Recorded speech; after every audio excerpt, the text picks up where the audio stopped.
tonight, the US announced it would block entry to foreigners who'd recently visited China. Here's our health editor, Deborah Cohen.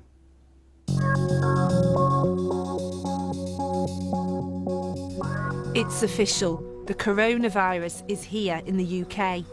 2 members of the same family staying in this hotel in York have been diagnosed with the virus. Currently being treated in Newcastle, they are thought to have recently travelled to the UK from China. But what are the risks of it spreading, and how fatal is it?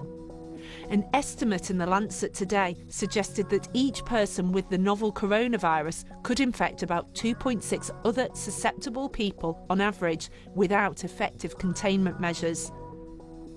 So compare what we currently understand about this Wuhan coronavirus to seasonal flu and how it spreads.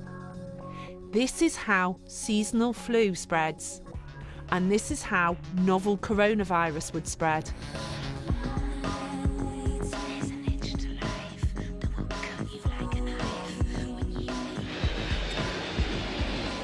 It's this that public health officials want to limit and have different ways of doing it. British people have been flown back from Wuhan to RAF Brize Norton and are quarantined in the Wirral. We have seen a few cases in China and also some in Europe now that have shown that people can be infectious in what we call the incubation period. So the incubation period is the point at which you have been infected with the virus, but you might not yet have symptoms. And that is anywhere from up to 14 days. So that's why they're being quarantined for 14 days to see if they develop any symptoms. This graph shows how the novel coronavirus compares with other infections if people aren't protected by vaccines or other measures. Move up along the y-axis and the infections become more fatal. Move to the right along the x-axis and it shows the average number of people infected by each sick person. So here are other coronaviruses, MERS and SARS. Ebola was more deadly, but didn't spread that easily, whereas chickenpox spreads, but is very rarely fatal. Scientists believe that the Wuhan coronavirus is in this red area of the graph. Our understanding has rapidly developed, but we're still learning more about the virus. And there are simple steps people can take to protect themselves against coronavirus and all infectious diseases. Make sure that they wash their hands with soap and water before they touch their eyes or their face or before they eat food. And if they do develop symptoms, they should call 111 and inform them of their concern about contact, rather than going to a GP surgery or going to a hospital A&E department where they could then spread the virus. They should stay at home. The pictures of those in masks travelling to quarantine may seem apocalyptic, but the experts are saying the current overall risks are thought to be small. That was Deborah Cohen there. Now, if you're watching the corner of our screen, you'll see that we are counting down to zero. Just got less than 2 minutes to go to the 0-100 hours that is 11 o'clock. Wherever you are this evening, you're probably within shouting distance of a group gathered in celebration or commiseration. These are some of the scenes tonight around the country. We dipped in earlier to Parliament Square in Westminster. You saw the pro-Brexit rally where Nick was. We're expecting to be joined shortly from there by Nigel Farage. In Edinburgh, a very different kind of gathering, the flag coming down at Holyrood, and you'll see plenty of salters there. And Cardiff, a very similar theme at the Welsh Assembly there, lowering the EU flag, raising the flag for Wales. Downing Street has a light display and a countdown clock.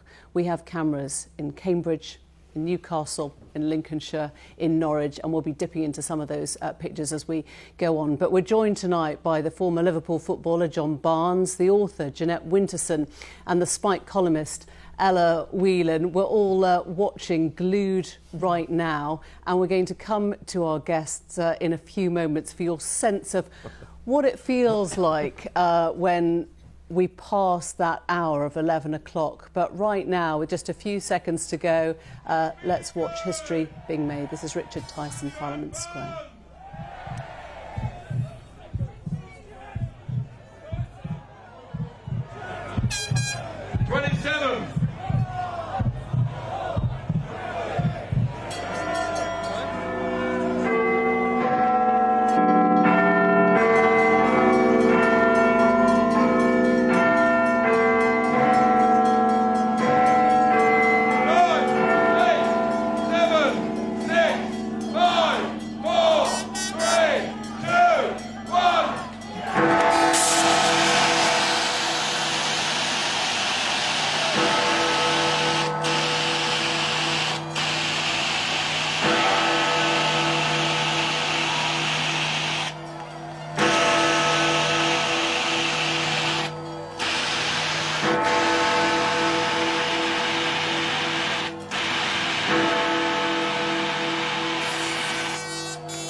flares, the fireworks, and in the centre of it all, who else but Nigel Farage, of course, who will be joining us in a second. Our guests have been watching these scenes, and I've been watching their faces.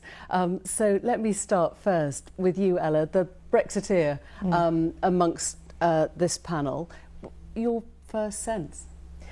I think it's a great moment. I think that, you know, we can have a bit of giggle at the smoke machines and all the kind of the very enjoyable pomp of it, but at the heart of it, what this is, for me and I think for many Brexiteers, is not really anything to do with Nigel Farage or particular politicians of note, but the joyous victory of the populace, of the 17.4 million people and all the Remain voters that went along with them in support of democracy over the last few years, to, you know, give a bloody nose to the establishment and to finally, after several votes, win what we demanded in 2016. Jeanette, do you feel that Britain's identity is being rewritten by what has happened tonight? Gee, I'm much more upset about this than I thought I would be watching it happen. I don't think identity is going to be rewritten in any obvious way, because all the people who are Remainers are still Remainers. I'm still part of the European Union. My heart has not changed. My perspective hasn't changed. I would rather have been in a situation where we were working together on things that we thought collectively were important, that we had cultural differences, of course. But one of the great triumphs of the European Union, for all its flaws, and there are many, was that we could agree on things like environmental protection, workers' rights, that really mattered, food standards, animal welfare. These were not things that were there. Well, these are not regulations, this is not red tape. These were things that we decided we could agree on. And what I'm sorry about is that the European Union was sold so much more simply as an economic project, without realising this integration, which is of course what all the Leavers wanted to see destroyed, and it is now destroyed, was actually something valuable. And for me, look, we're looking at a world which is on the cusp of climate breakdown. It's a huge challenge of our time.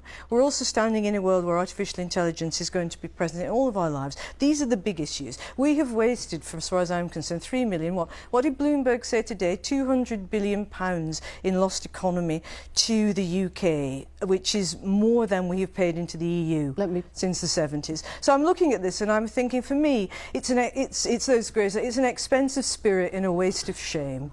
John, let me bring you in, because you said at the time that you thought Brexit could be good for English football, but not for the country. Has that changed, or do you?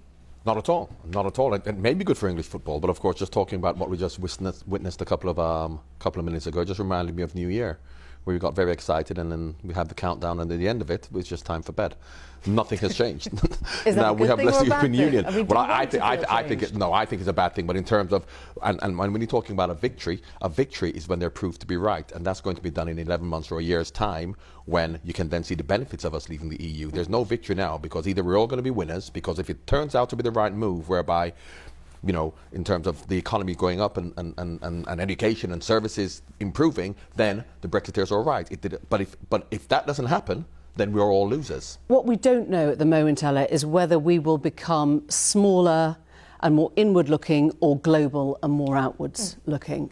Of course, the future of a post-Brexit Britain is all to play for. And Brexit, the vote to leave the European Union, that in one sense technical process, is never going to be the magic pill or the death knell of the future of British politics. It wasn't going to, you know, we're not going to wake up tomorrow and suddenly have new housing policy, for example. What it has done is set a new scene for British politics, in which you have a much bigger space for working class voters and ordinary people who only really have their voice at a ballot box, to have that feeling of more political power and more of a stake in what happens in the future. I mean, in terms of British identity, we've left the European Union, which is an institution formalised around, from my perspective, the interests of capitalists.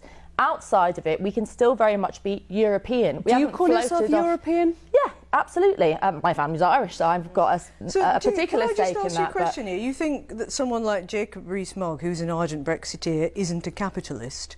Yeah, well, this is the argument is that obviously the strange thing for people like me who are on the left and are also Brexiteers, and you find yourself in bed with the weirdest. Is that where you want to be? But the important point is, I think that what Brexit's done is it's created a new divide in politics, which is an us and them. If there's anything that we've learnt from the last 3.5 years, is that talk about divisions. I don't think it's Brexit and Remain anymore, thankfully. What it is a kind of an elite which is still hell-bent on trying Just a minute, you're really saying... trying to talk about prejudice, about people being small-minded. You can't use these words Actually, about I'm elite. far more optimistic. When you talk about an elite, this always astonishing me, this idea of an elite. You know, we had Ivanka Trump moaning the other day about elites. I mean, who is more elite than a girl who only went to posh schools and has ever worked for her father? You know, this elite is being used continually against people who are actually educated, thoughtful, reflective and interested in the future. Elite is not somebody who is Jacob Rees-Mogg, Nigel Farage, Boris Johnson.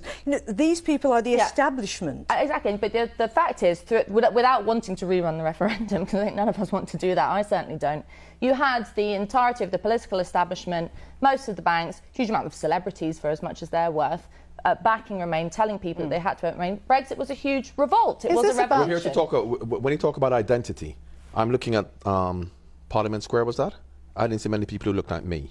So what is this new British identity we're talking about? A lot of the people who voted Leave, a lot of them remember the good old days of what Britain was like in the old days, and I want to go back to that, where 75% of people who look like me, 75% of people voted to Remain because we don't feel enfranchised. We feel that we're being discriminated against.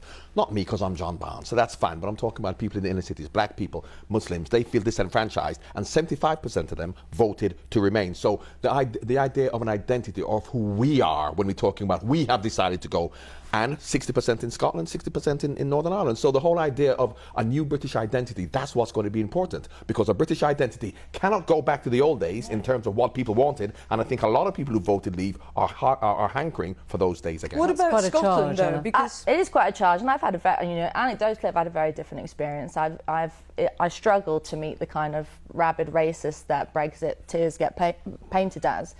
More often than not, people are talking about this in terms of democracy, in terms of making Britain better for everyone. I think certainly there is a sense of, outside of the European Union, there's as much scope, if not more, for being an internationalist nation, something that's genuinely involved in being internationally involved, not just within Fortress Europe, but to all corners of the world. But Europe's not a fortress. Perfectly possible. Europe was a huge project. It was not a fortress. Are you aware of its immigration policy? Yes, I am. Yeah, but that's why it's called. But why do you imagine that aligning ourselves with the USA is going to make us somehow more international? I've got no interest in the USA. What I've got is an interest in workers in this country feeling more politically empowered post-Brexit. Even when they now find that all the regulations that were protecting them, which did come from the European Union, are going to go out of the window. They had their vote, now they've got it, and let's make something good terrifying. out of it. I'm going to bring you all gently to a close. We're going to go to Parliament Square now and join Nigel Farage. It seems fitting, perhaps, that we end our show with the man with which it all began. Your first reaction tonight, Nigel? We're about, 4 minutes into Brexit Britain? Yeah, amazing feeling. I mean, this is something the establishment never wanted, they fought against, but a grassroots rebellion of ordinary people has made it happen, and this is the greatest moment of history in modern Britain. It's a big day. You are now the establishment. The fight was always the anti-establishment against the EU. Now you are the establishment, so I guess you have to own this. Does that change who we have to see as the underdog from now on? Well, the truth of it is, we've won the war. We now have to win the peace. Yes, there are big negotiations to go on. All of that's important. The Conservative Party now sounds like the Brexit Party. These are massive, seismic shifts in British politics. But I tell you what, tonight we passed the point of no return. We're never going back, and the rest, important though it is actually detail. Anne Widdecombe was saying